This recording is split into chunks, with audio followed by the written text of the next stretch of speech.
Quindi qua il computer della Raya se ne sbatte il cazzo.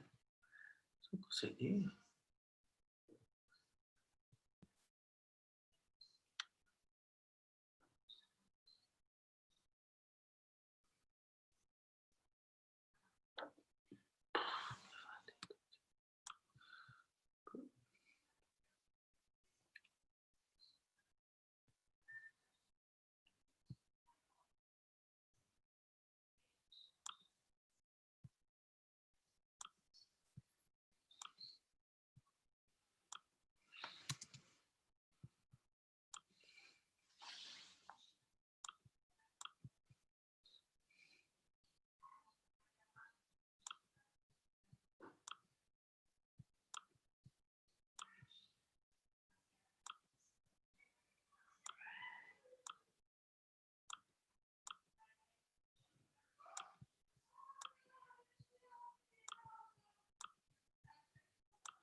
Hello, everyone.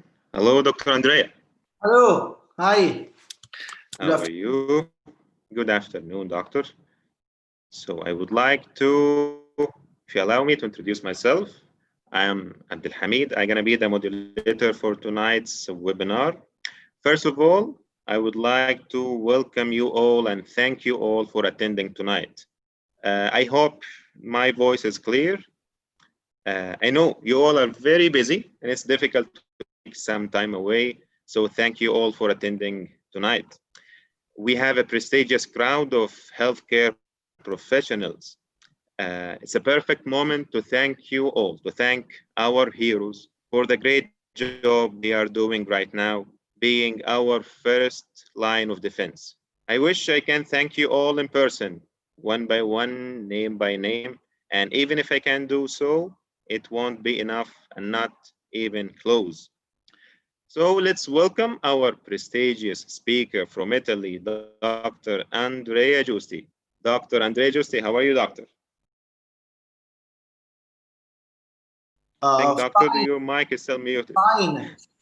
Thank you very Allow much. me, doctor, you're welcome, you're welcome. Allow me to introduce you to our crowd. Dr. Andrea Giusti is a consultant in the fracture liaison service and bone clinic in the Department of Locomotor System Rheumatology Unit in La Colita Hospital, Arenzano, Italy. During his career, Dr. Andrea Giusti has been holding several positions, a consultant in the Department of Gerontology in Galliera Hospital, moving to Leiden University in Netherlands, Leiden University as a senior researcher in the Department of Endocrinology.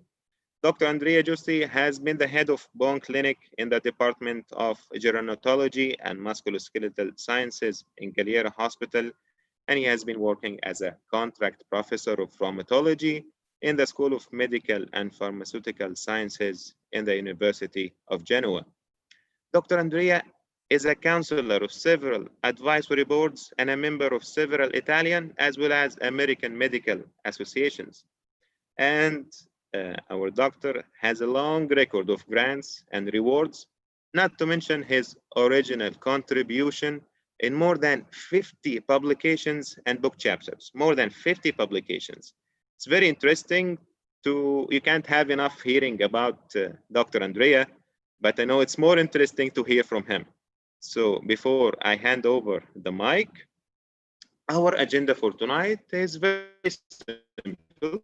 We will enjoy the session for around 40 minutes, followed by discussion and questions. That will take another 10 to 15 minutes. You can ask the questions through the Zoom portal for questions. You can find it down, Q&A. However, you can listen to the webinar through the Zoom as well as the YouTube live. I would like to remind you that this event has CME accreditations. I apologize for that. So, Dr. Andrea, you have the mic. Oh, thank you very much. I want to thank everyone. Sorry. Wait.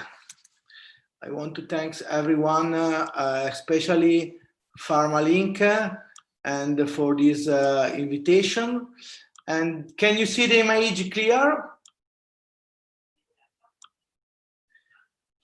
Can you? Yeah, doctor, it's crystal clear. Okay.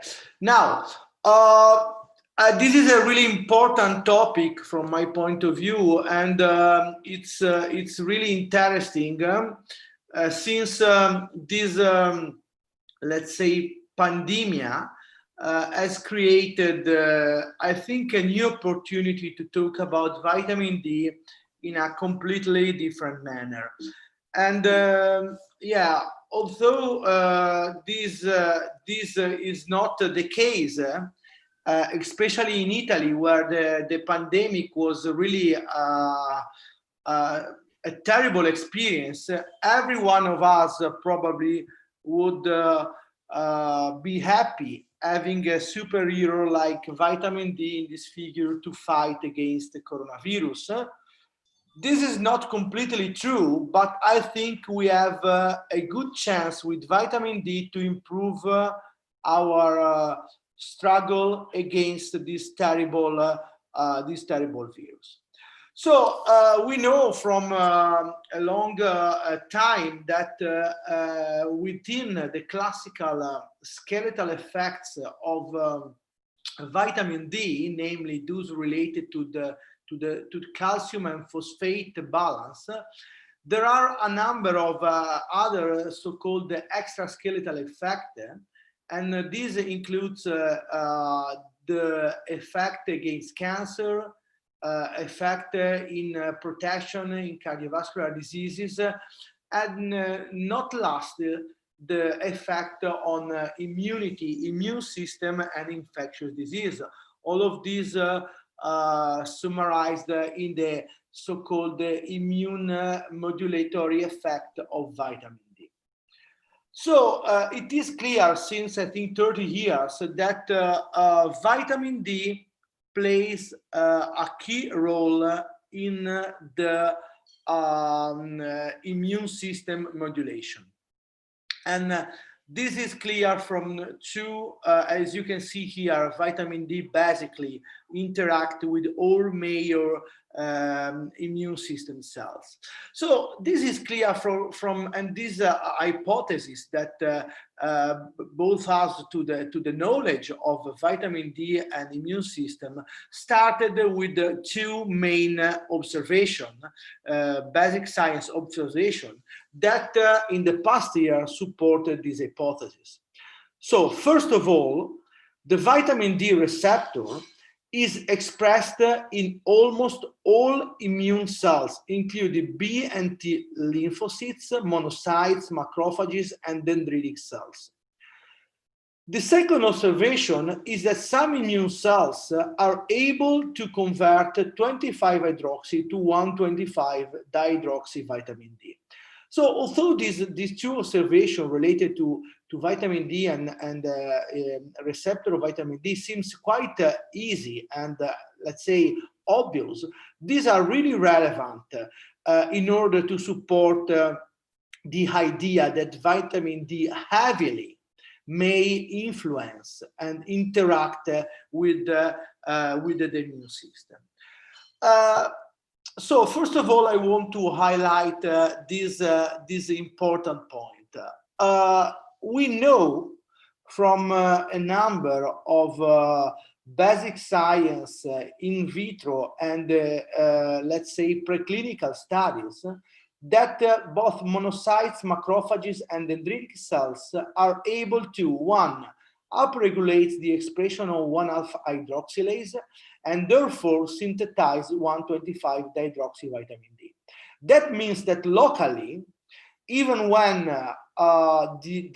let's say the systematic production of vitamin D is well regulated, these cells are able in a paracrine and autocrine manner to, let's say, produce its own vitamin D. And that seems clearly an important point, because it looks like that this kind of cells as a system to produce vitamin D when they are in need of that. But most recently has been also shown that B lymphocytes are able to express 1-alpha hydroxylase and 24-hydroxylase. And this is again important because B lymphocytes are clearly that part of immune system that may be really relevant in order to fight against a specific infection and a specific situation. So based on this evidence and let's say of a number of other evidence, it came clear that vitamin D plays a really important role in immune system regulation. And let's say this has been demonstrated in a number of experiments that I have summarized here in order to give you a general idea of the vitamin D effects on the innate and adaptive immunity. So the innate immunity, we all know, is that kind of immunity that help us to fight as a first line against bacterial or virus that may attack our body. So what we know about vitamin D is that it is able to stimulate the production of antimicrobial peptides from macrophages, is able to increase chemiotaxis, autophagy, and let's say in general immune system phagolysosome fusion by several immune cells. And really important in recent years has been shown also a clear effect of vitamin D on the gut microbiota. We know in recent years gut microbiota became great importance in terms of fighting against virus, especially bacteria. This may also produce a reduction in intestinal permeability and facilitate, so improve the barrier function of different tissue, including the gut. The other important activity of vitamin D in that on the adaptive immunity, we know that here have been characterized as a specific effect of vitamin D. Vitamin D is able to suppress T-helper1 and upregulate T-helper2, and therefore to suppress the T-helper17 and stimulate the function of Treg cells. Overall, this means that vitamin D stimulates the effect of modulating T-helper, those T cells that, let's say, create a balance in our body, and reduce the activity of T-helper1 and T-helper17 that usually are involved in autoimmunity and autoinflammation. And lastly, vitamin D has been shown to reduce also proliferation and differentiation of B lymphocytes. So what I think is really important in the effect of vitamin D is to highlight the direct and indirect effect of 125 on the innate immunity. I want to highlight a couple of points. First of all, the production of defensins and cathelicidins, these peptides that are really important, particularly during specific infections. And also vitamin D is able to increase chemiotaxis of autophagy of innate immunity cells, And not last, but really important, the effect on microbiota that is really important for first-line defense against microbial that may attack our body. Really important, this last point, because it looks like that the characteristic of the microbiota, and especially the presence of a, let's say, protective microbiota may improve the functional intestinal epithelial barrier, therefore reducing the invasion of pathogens. And this, it looks like really important, and it looks like that vitamin D gradient may be may produce a kind of protective effect, especially with high level of vitamin D, by maintaining this protective microbiota. I will not go in details into the effect of adaptive immunity, but I want to highlight this main point. Normal high vitamin D levels downregulate TLP1 and therefore inhibit the production of pro-inflammatory cytokines, such as IL-6, IL-2, tumor necrotic factor. I want to highlight this point because this is a point that we will discuss while considering the role of vitamin D against coronavirus, and particularly its disease that is COVID-19. On the other hand, vitamin D upregulates and increases the activity of TLP2 and Tregs cells function that we know are the real modulator and, let's say, controller of the adaptive immunity activity. So if we want to summarize all these data, we can say that vitamin D on the immune system produce two main effects. From one side, stimulate and improve the response against pathogens. For the other side, it is able to produce an inhibition of the aberrant adaptive immune response, namely autoinflammation and autoimmunity. And I want you to bear in mind these two main effects because we will recall them during the discussion of the COVID-19 disease. So the next question I think we should answer is if there are direct evidence demonstrating that vitamin D is able to prevent or reduce the burden of infection disease. And let me say, this is a really old story that started around 200 years ago here in Italy and in other countries where tuberculosis was a particularly frequent condition.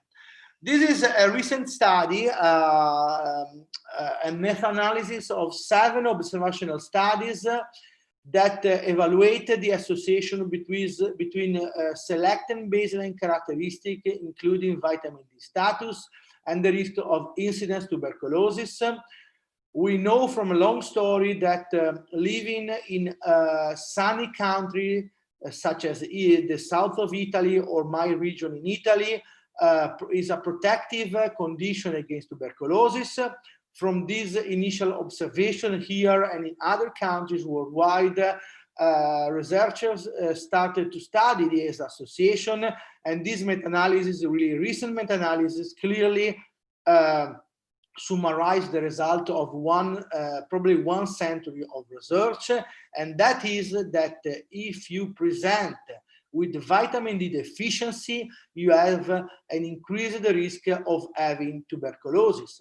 And this is the clearest demonstration and the first demonstration of an anti-bacterial and anti-pathogens effect of vitamin D. But there are other experience on other conditions. This is a beautiful analysis made on a large hospital-based population in which was evaluated the relationship between vitamin D status and risk of hospital-acquired Clostridium difficile infection. As you can see, having a reference as vitamin D higher than 30 nanogram per milliliter, the risk of infection from Clostridium increases with the decrease of vitamin D, and there is a threefold increase in the risk of having Clostridium difficile infection for patients hospitalized with vitamin D level below 10 nanogram per milliliter. So indicating that also for this really critical infection, vitamin D may have a protective effect. But let's move to what I think is one of the best demonstration on the antimicrobial effect of vitamin D, and that is on influenza, so on flu, and that is obviously one of the most relevant infections worldwide.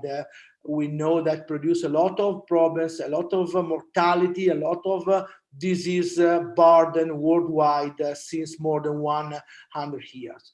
So this is a really old study, but was one of the first studies suggesting a potential relationship between vitamin D and the risk of flu.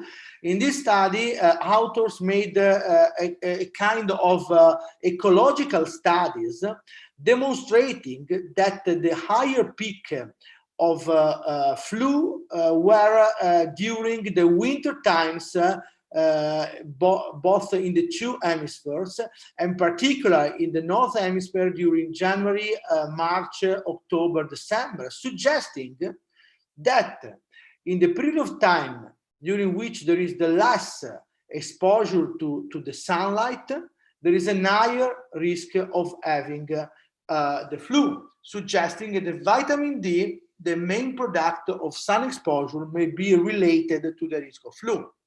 These data have been evaluated in a number of other trials, and finally we can say by these trials that the supplementation with vitamin D in appropriate doses in subject at risk of flu is able to reduce flu and to reduce the viral load in patients that have been exposed to the virus.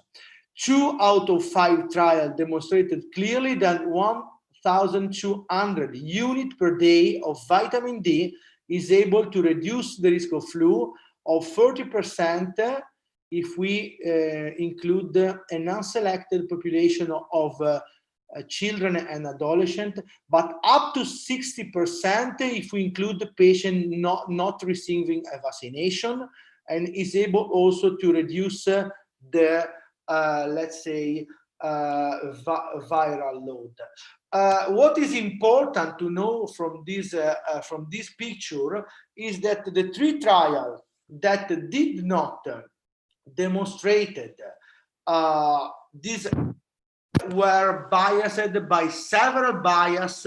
One trial for Hiroshima was a trial on vaccinated high school patient, and the 2 trials, one in Japan and one in Vietnam, the last 2 included patients with close to normal vitamin D level, suggesting that basically we don't have an effect only when we treat patient that has a quite normal vitamin D value.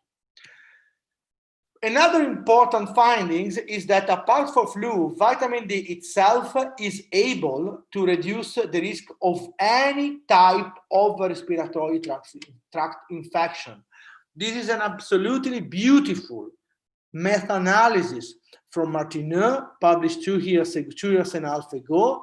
In this meta-analysis, vitamin D supplementation demonstrated to be able to reduce by 20% the risk of acute respiratory infection. And this is, I think, the final demonstration, the conclusion of a long story that clearly have shown that the best beneficial effects are in patients with vitamin D deficiency. So, from my point of view, this put in a positive position and absolutely as an indication using vitamin D in subject at risk of respiratory infection in specific period of time, because this may help reducing the respiratory tract infection.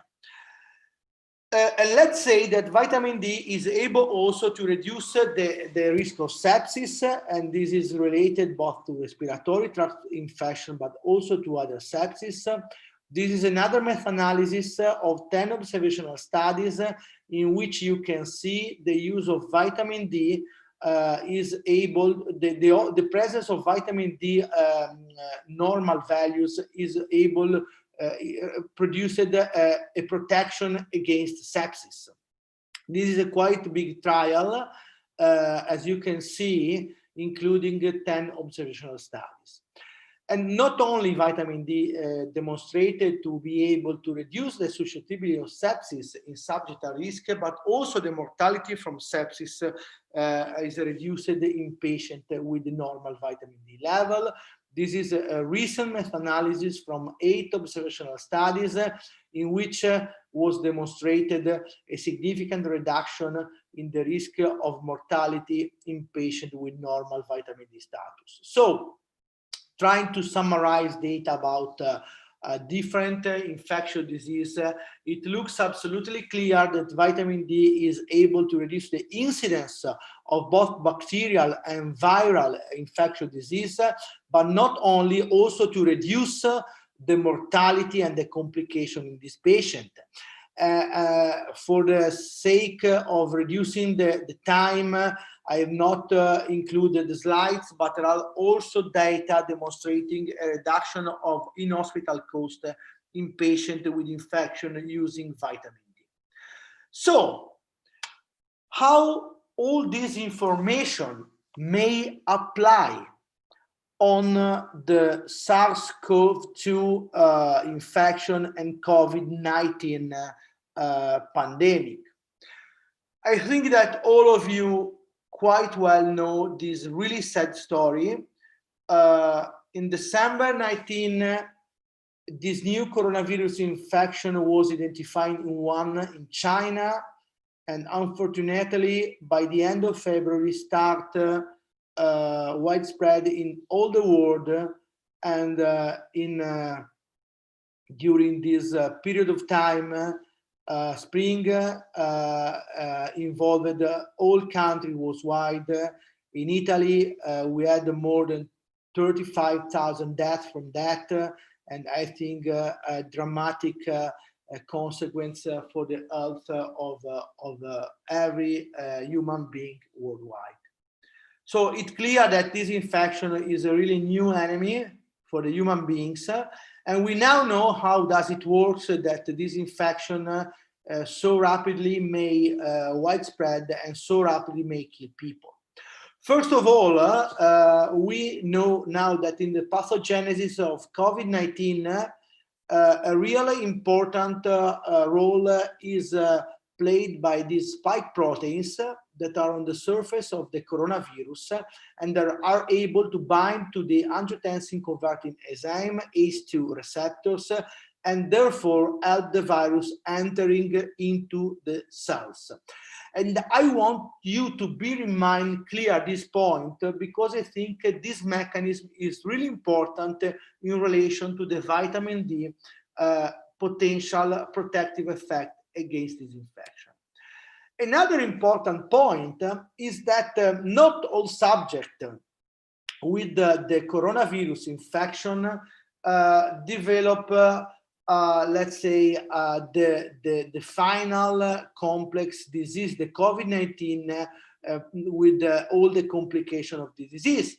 But it has been clarified that a huge amount of subjects do the disease asymptomatic, so they do not present symptoms. They are infected but do not present symptoms.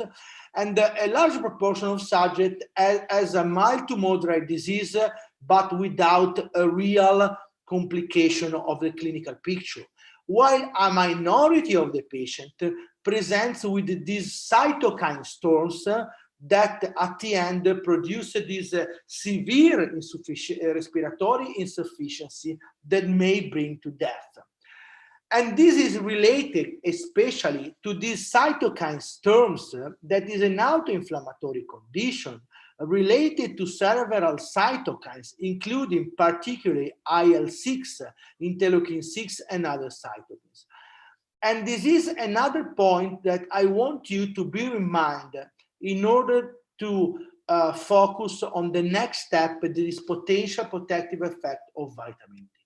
So summarizing, we have an early phase of the disease, the early infection, during which there is the viral invasion of our body, and during which looks particularly important the ACE2 receptor on respiratory cells.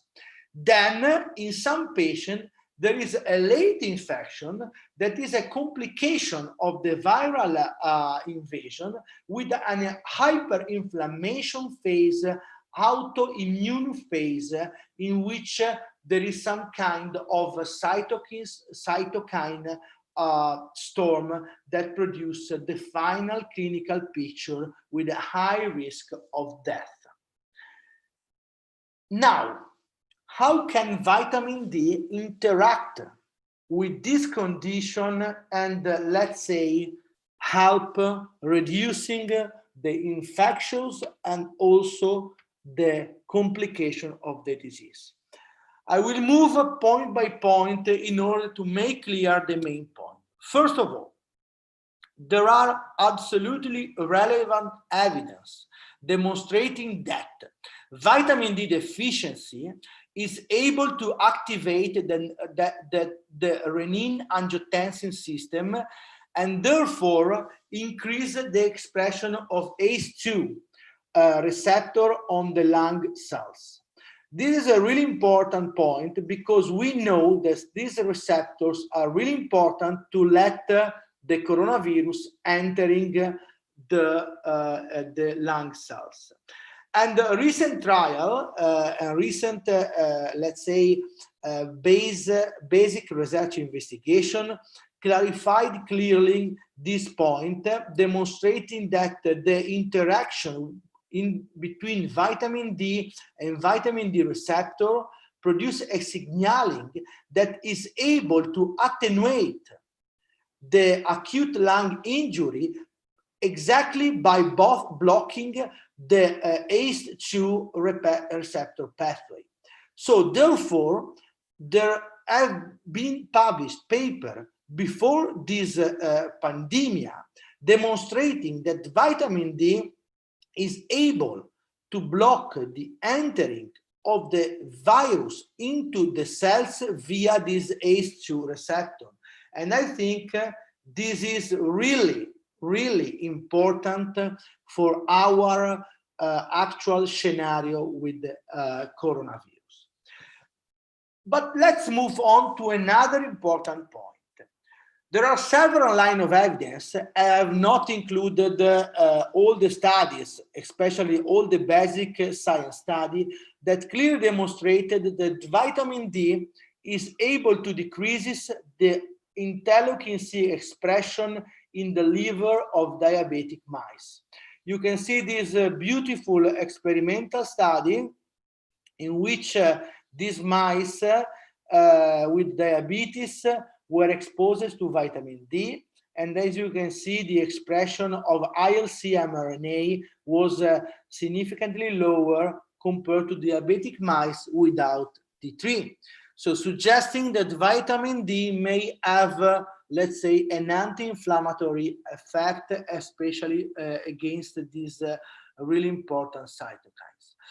And this seems to have a direct effect in terms of lung disease, as recent data has demonstrated in another model of mice treated with bleomycin, that vitamin D high diet was able to suppress the pulmonary fibrosis produced by this model. And it looks like that the mechanism through which vitamin D is able to prevent interstitial pneumonia is exactly by reducing the expression of interleukin-6 and other cytokines. So before the outbreak of the COVID-19, we already had clear evidence that vitamin D is able to reduce inflammation into the pneumonia and inflammation into the lung and reducing the risk of interstitial pneumonia. Okay, this is basic science, and this helps us to, let's say, put in a good shape the use of vitamin D against COVID-19, but we need also clinical data to support the use of vitamin D in clinical practice. So, which are the, let's say, feature of the COVID-19 that potentially suggest the role of vitamin D? So let's go back to the clinical story, and let's say that there are clear evidence that suggests vitamin D may play a role. So first of all, the disease onset was in winter, with higher incidence in region with elevated air pollution. Both of these are conditions that are associated with a lower production of vitamin D by the skin during exposure to the sunlight. Really important, incidence escape fatality was higher in smokers, in obese subject, in subject with increased age, and in subject with higher chronic disease. All these conditions, from one or another reason, produce lower level of vitamin D. We know that smoking reduces vitamin D level, and smoking is a risk factor for having the COVID. We know that being obese increases the risk of vitamin D deficiency. We know that obesity was the main risk factor in patients with coronavirus to produce the high mortality in patients with COVID. Older age is the main factor for COVID-19, and older age is a high risk factor for vitamin D deficiency. And really important, chronic diseases are both a risk factor for death from COVID-19 as well as from vitamin D deficiency. Moreover, we know that vitamin D has an inverse correlation with the production of pro-inflammatory cytokines with the C-retin protein, and we know that from studies I've already shown you that vitamin D is associated with an increased risk of sepsis and severe acute respiratory failure. So what comes from observational studies? So the first published paper about mortality, COVID-19 incidence, and vitamin D is this study of 2 months ago, in which authors tried to evaluate if the mortality in a patient with the COVID-19 was related in some way to the latitude. The results are incredible because if you see the graph, you see that the highest mortality from COVID-19 was found in the countries with the let's say, more with the latitude more related to vitamin D deficiency, or with the countries where it was quite clear the presence of vitamin D deficiency. And let me say that in this trial were not included the data from Sweden that are now arising. We know that in Sweden, the authorities did not include a severe approach to fight the disease, and now Sweden appears one of the highest mortality at all. So it looks like that in countries where there is the highest prevalence of vitamin D deficiency, there is the highest mortality. But really important, a recent paper published 1 month ago tried to correlate the level of vitamin D directly to the SARS-CoV-2 exposure, and you can see clearly the result of this paper. Patients that were negative to the SARS-CoV-2 has a 3 times higher vitamin D level compared to patients that were positive to SARS-CoV-2 exposure. So it looks like that basically the patient with SARS-CoV-2, the main difference against the other patient not positive was the presence of vitamin D deficiency. And you can see that it's a really severe deficiency with 10 nanograms per milliliter.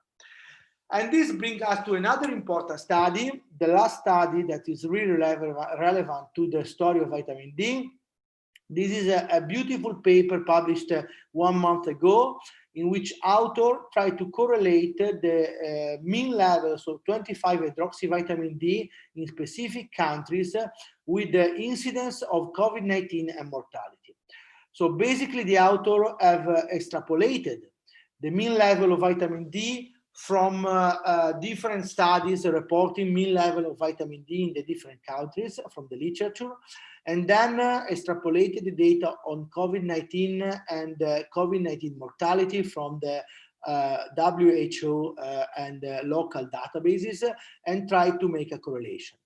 And you can see clearly on the left graph that mean level of vitamin D has an inverse correlation with COVID mortality. Higher the level of vitamin D demonstrated in that population, lower the mortality, and vice versa. And similarly, also when looking into the incidence of cases of COVID-19, again, it was found an inverse correlation. The higher the vitamin D level, the lower the incidence of COVID-19 in that specific population, and vice versa. And well, I want to draw you the attention on a really important point on this image, because I think this is the main finding of this study. So if we look, for example, for mortality, but also for incidence, at the point, at the level of vitamin D in which the mortality trend to zero or the incidence trends to zero, it looks like that it is around 75 nanomole per liter. That is equivalent to 30 nanogram per milliliter. Well, ladies and gentlemen, 75 nanomole per liter is the cutoff that we have identified more than 35 years ago as the cutoff that reduces the risk of non-vertebral and hip fractures in the general population. And it's the same cutoff that we have demonstrated reduce the risk of falls in the general population, and the extraskeletal effect of vitamin D is the same cutoff that has been correlated to the beneficial effect of vitamin D. So this model, the model proposed by Ely et al. in 2020 against COVID-19, found that the cutoff, so the optimal level to reduce the risk of COVID-19 and reduce the risk of mortality from COVID-19 is absolutely the same, and that is 75 nanomole per liter or 30 nanogram per milliliter. From my point of view, this is the most important evidence arising from this study, because it gets a confirmation of what is being demonstrated for a long time in our experience with vitamin D, including also this great experience. So I think we have to move to the final stuff, and I want to highlight a final point before moving to the discussion, and this is that when you have to choose which vitamin D3 use, we have to consider also the important relation between fat containing food and vitamin D absorption. This is a clear important study that demonstrated that optimal absorption of vitamin D may be reached only when there is a lot of fat into the meal. And so this suggests indirectly that is really important to use the correct vehicle for vitamin D, that basically is olive oil, because it's the only vehicle that guarantees an appropriate fat content of vitamin D. So, rapid conclusion. COVID-19 is a really complex condition produced by SARS-CoV-2 infection and is basically characterized by an infective phase and by an hyperinflammatory phase. Cholecalciferol and vitamin D has been shown to be effective in preventing or attenuate several infection diseases, including virus infections really similar to COVID-19, such as type A flu. So cholecalciferol may have potential to reduce both the first infective phase of SARS-CoV-2 and also to reduce the hyperinflammatory phase. And therefore is my point of view, but also evidence support my point of view, that cholecalciferol may have potential to reduce the risk of clinical and healthcare burden or SARS-CoV-2 infection. And so my question is, why not? I thank you very much for your attention. Thank you very much, Doctor. On behalf of all attendees, I would like to thank you for this interesting topic. And I would like to thank our attendees over Zoom and YouTube. Really, I did not feel the time passing while you're talking. That was very, very, very interesting and direct to the point. I can see that I don't have at all about what our attendees see, but we have more than 11 questions. So let's start. What about the herd immunity? Can people argue for herd immunity? And if that related to vitamin D, this is one of the questions, Doctor. What do you comment about herd immunity and vitamin D? Yeah, I mean, vitamin D. Yeah, herd immunity play a role in the story of basically of COVID-19. I think it's important. On this there are less data, also because it's not easy to investigate this topic, particularly now that we have still let's say a lot of research to do. But I think one of the mechanisms may be also that. So I think that vitamin D may in some way pose some positive effect also in that. Thank you, Doctor. One more question about, so we can say that one of the protective measures of COVID-19 is to have a high vitamin level more than 30 nanogram per ml. So is it as said, Doctor? Yeah, I mean, this is an hypothesis arising from the study from Ely, but I think that it makes sense because we know that 30 nanogram is protective against fractures, falls, and some kind of cancer. So why not? I mean, this makes sense. The model, I think, works very well because we are finding the same answer that we have found in the last 30 years from other diseases. So it makes really sense. And so my suggestion is to reach that level of vitamin D. Absolutely. So I think the next question, answering that, what is the dose that you recommend for vitamin D, either daily, monthly, weekly, and what is the dose? So how you recommend the dose and the frequency of vitamin D? Yeah, now, since the situation is also really related to the availability of different dosing regimen, here in Italy, we have started since the mid-March to suggest patients to take around 25,000 to 50,000 per week. So it means that patient could take 100,000 as a single dose every month, or 25,000 per week, or in case of obese patient with 50,000 per week. We in general prefer the once a week or once every 2 week supplementation, because these are the best from my point of view, also in terms of adherence, physiological are the best. But for example, sometimes also for the sake of simplicity, I suggest a single dose of of 100,000 per month.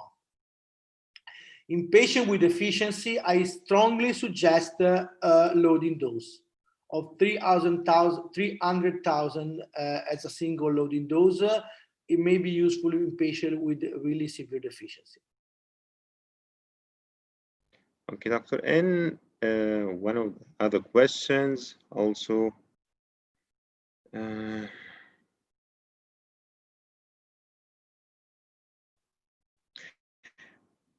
The level of vitamin D, to call it normal. Okay, now you have commented that we need to adapt for a higher level of vitamin D, the 50 nanogram.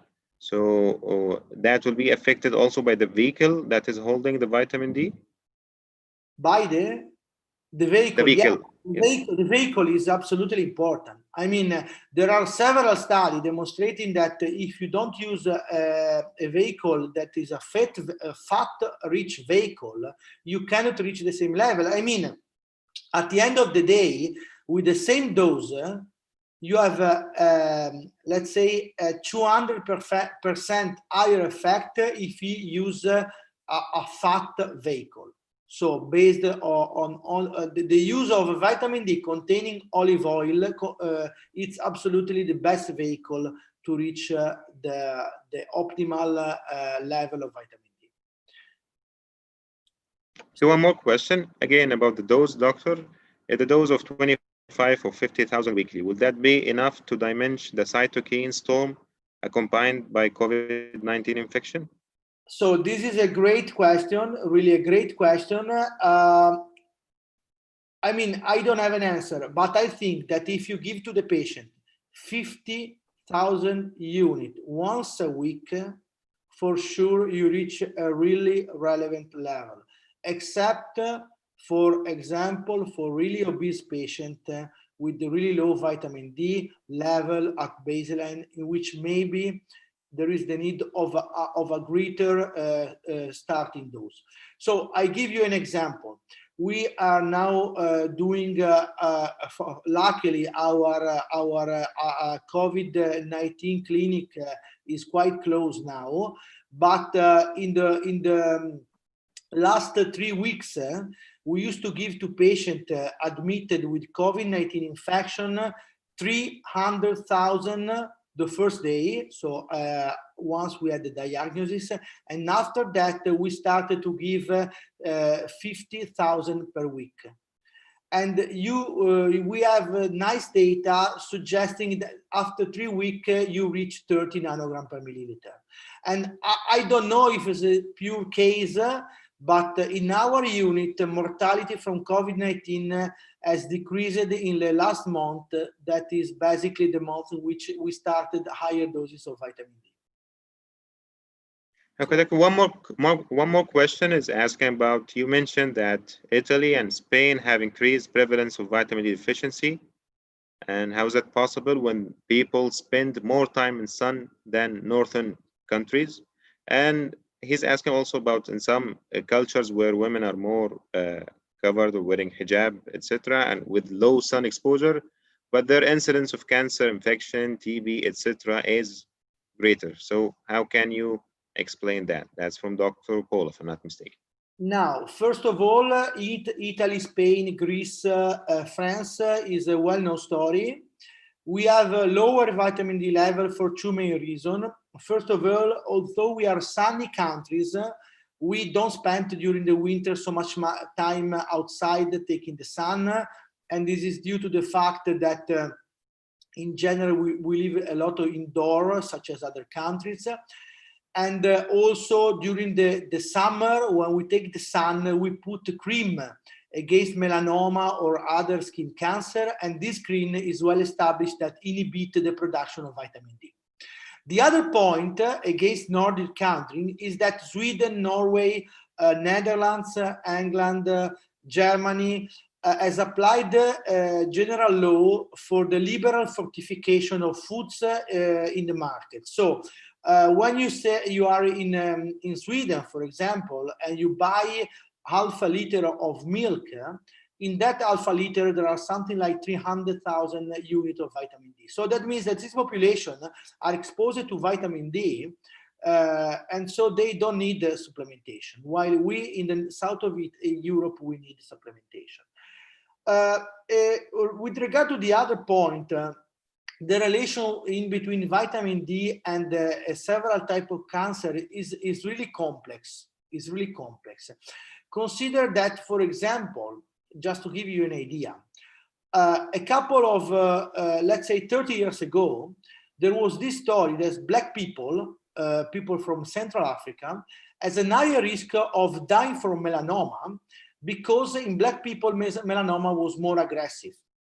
Now, there is a beautiful meta-analysis published a couple of years ago by a friend of mine from Milan. She's an epidemiologist that demonstrated that the aggressivity and mortality from melanoma is directly related to vitamin D. And she demonstrated that in black people, melanoma is more aggressive and mortality is higher just because vitamin D levels are significantly lower. So it's not easy to make an interpretation of the data about vitamin D exposure to sun and incidence of several events if we base our hypothesis only on the supposed level of vitamin D. We have to check them and to check into randomized trial to demonstrate the effect. Okay, doctor, one very interesting question. All are interesting actually, but this one in particular because he says, I'm working in the field of fighting with COVID-19. So what dose should I take of vitamin D? Okay, I take for myself during this really complex period of time, I used to take 100,000 per month. Distributed in different way, but me and my colleagues used to take this dosing regimen. And consider that I used to take vitamin D even before the COVID-19 pandemic. So I used to take 50,000 per month during, let's say, in December 2019, when still the COVID-19 was not known, I used to take 50,000 per month. So I should assume that my starting point on vitamin D is around 25 to 30. Okay, though. I have received this question a lot, I think, because we mentioned the dose several times. Some of our attendees are confused. So again, you say that the weekly dose should be from what to what? And when you talk about vitamin D, do you mean vitamin D2 or D3? Yeah, I'm talking about cholecalciferol, D3. Cholecalciferol because it's the vitamin D that is best studied, is the best known, is the one for which we know clearly the direct effect of 25-hydroxy.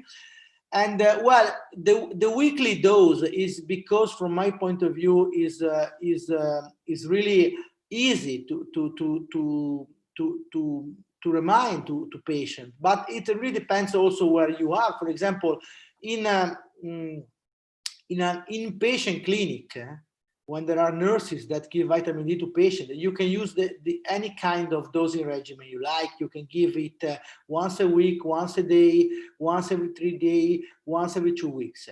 At home or during the lockdown, I think that it's good to have easy indication and easy to be done. So just a couple of short amounts so that the patient has a clear idea. Okay, doctor, one more. Okay, again, to clear the confusion, do you prefer the buccal vitamin D, the spray, the tablet, the capsule? What form? And I know there are some difference between Italy and UAE or the available forms of vitamin D, doctor. Yeah, no. Here in Italy, we have we only use one type, that is the olive oil vitamin D. So vitamin D into olive oil. We have also powder and recently also tablets, but we haven't found the same results with olive oil in terms of recovery of a vitamin D level. So I know there are some differences compared to United Arab Emirates, but well, my feeling is that olive oil is the best way. Also because you can put in directly into the food, so the patient doesn't taste nothing and may take it with the food. That is quite, I think, quite nice as an approach. So, doctor, I have received a couple of questions about special patients, like patients with hypothyroidism or obese patients or pregnancy. Do you have any specific recommendations for such patients? So in a patient with hyperthyroidism, you use the same dosing regimen, and use the same serum target that you use in normal people. In patient with obesity, we should use higher doses, at least twice the dose in a man or a woman with a normal weight, but even 3 times, because we know that adipose tissue take vitamin D, keep vitamin D, and so we need higher unit in order to treat the patient. There is also an easy formula, an easy algorithm to calculate eventually what we need. I think there are different formulas, but there are different formulas also mainly to calculate the correct doses. In pregnant women, I suggest to use quite high doses because we know that in pregnancy, the risk of vitamin D deficiency is really high. And not only there are high risk for the pregnant women, but there are even risk for the newborn.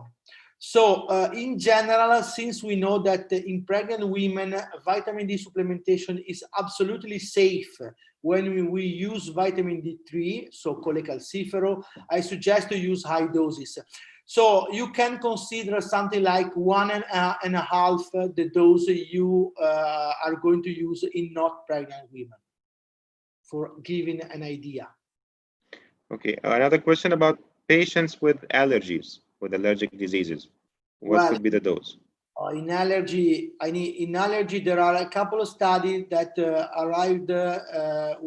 used something like 1,600 units per day in 2 randomized trial, giving 1,600 units per day. So it looks like that is something like 200,000 per month.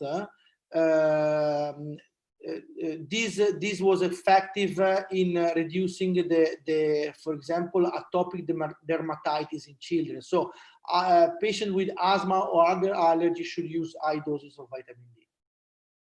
And should we prescribe vitamin D without test? I want you to comment about this question before Corona or COVID-19 and during COVID-19. So during COVID, I start with the more easy question. Okay. During COVID-19, I suggest to give vitamin D without testing. We don't care. I mean, it's an emergency. We have the patient with a cytokine storm or close to a cytokine storm. This patient is at risk of death. So we don't care about the vitamin D baseline level. There are no risk in giving high doses of vitamin D to this patient. And so I suggest to give high dose without dosing vitamin D. Now, if we can dose and having the result really fast, that's fine, but start vitamin D, do not care about the level. In the not COVID-19 scenario, that I hope will be back quite rapidly, because I'm quite bored of this pandemic.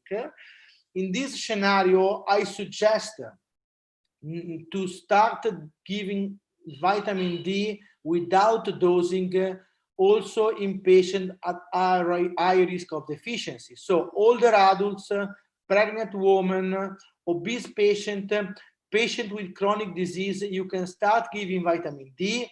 You don't need a baseline assessment before starting vitamin D. Eventually, you can consider an assessment, let's say after 2 months, in order to evaluate if you reached the target of 30 nanogram per milliliter. So this is the case of patient at high risk of vitamin D deficiency.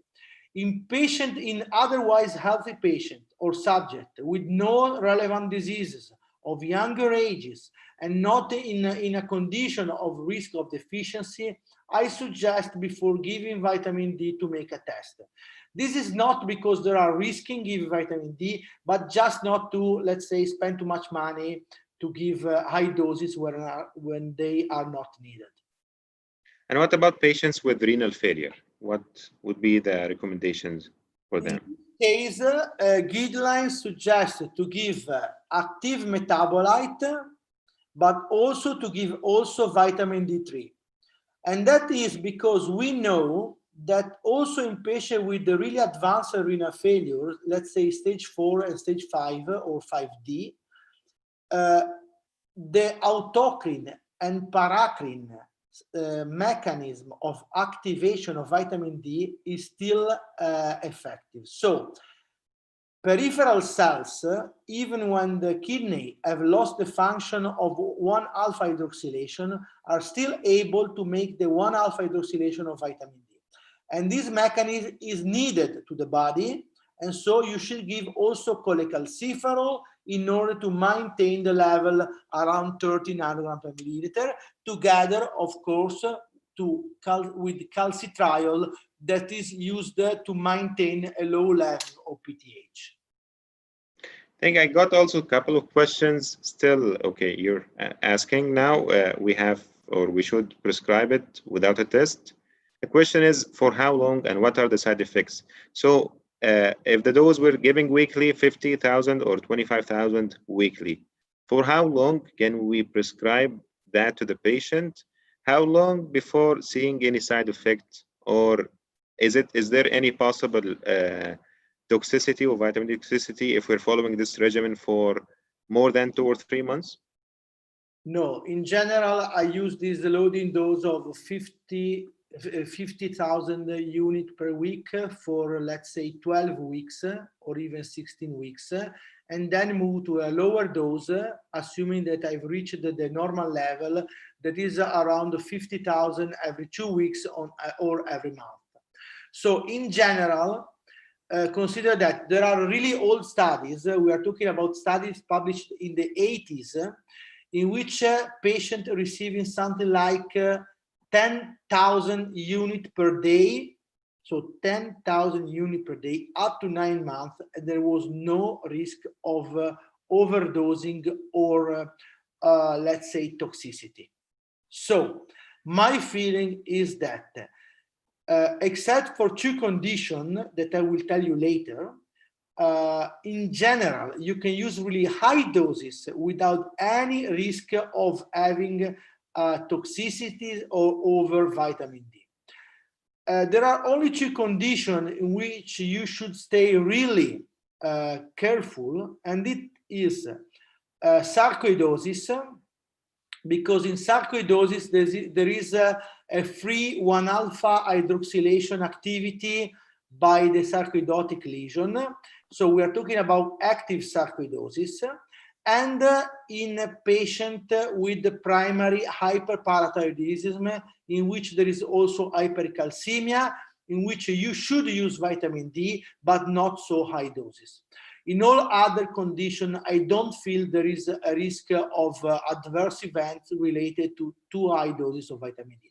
Obviously, when you have reached a given, let's say, appropriate loading dose, you can reduce the weekly dose, but this is also because there is also an expenses to that. So we don't want the insurance to spend too much money, otherwise become such as in Italy, the vitamin D problem for the healthcare system.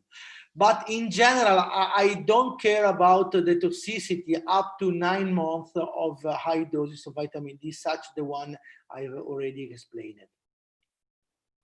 Dr. Ashkri, I keep running through the questions, and I get questions about the dose. So by the end, I think we can summarize the dose in general one more time. And we can go through the questions. One of the questions I really like, that we are talking about adults, we're missing the children and infants. What would be the dose for children and infants? Keeping in mind now, here in UAE, I'm not sure about Italy, it's homeschooling, so they're not getting out, they are sitting at home. What would be the dose during this pandemic?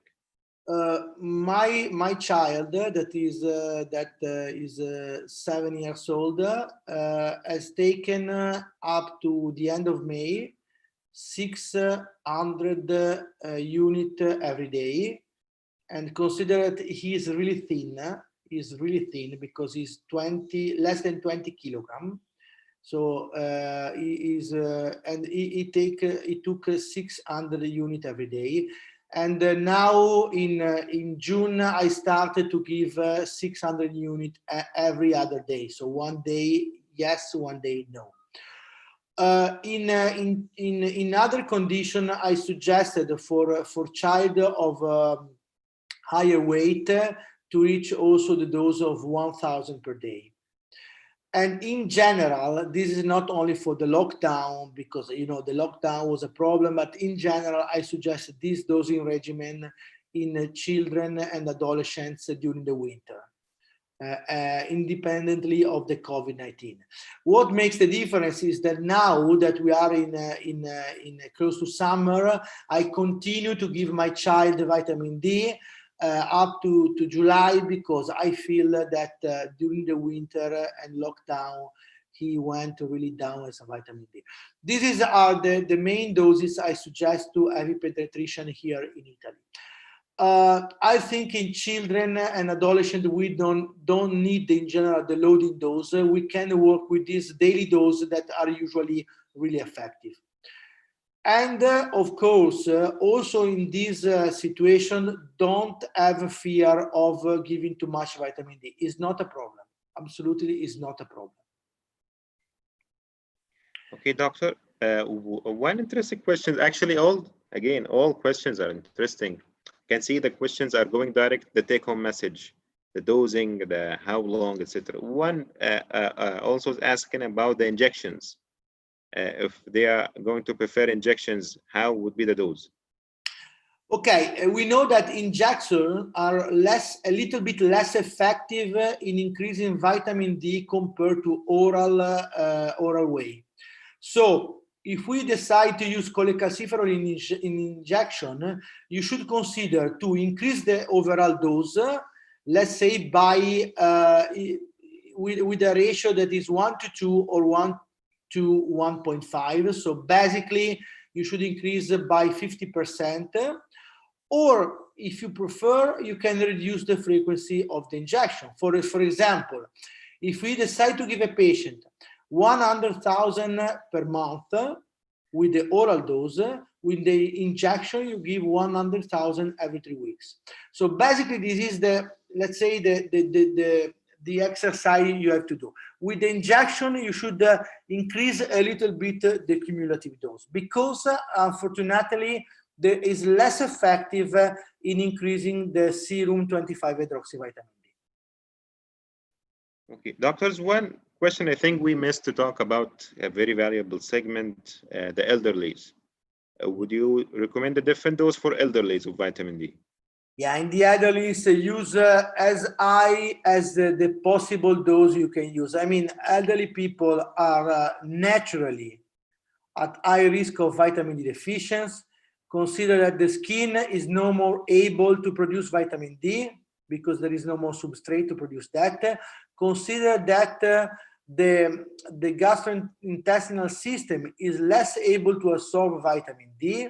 Consider that in general, the diet of the elderly is poor of vitamin D and calcium because they, for several reasons, one reason may be related to the teeth, so difficulties in eating. Another reason is that they are less olfactory and taste for the food, so they eat less. Another reason may be also depression and other disease. So I usually in the elderly use high doses, starting doses and maintenance doses, because I really believe it's an emergency, and also because the beneficial effects in terms of fractures, falls, and infection are really relevant. And these three effects are enough, to justify the use of high dose. Okay, doctor, actually, I can keep chasing the trail of the questions. They are plenty. Thank you. Thank you for this. But let's wrap up because so many questions are repeated, or it's the same question a way or another. So let's formulate the take-home message. Again, before prescribing vitamin D, should we do a test or not? Keeping in mind also for children, should we do a test or not? Okay. Let's say if you are a subject at risk, you start vitamin D without the need of a test. You don't need a test, okay? So let's take a children that have done the overall lockdown in the correct way. So the mother correctly did not brought the children to the park. So now the children is absolutely vitamin D deficient. So the children should take a vitamin D. If you like, you can do a test within 3 months, but you don't need a test to give vitamin D.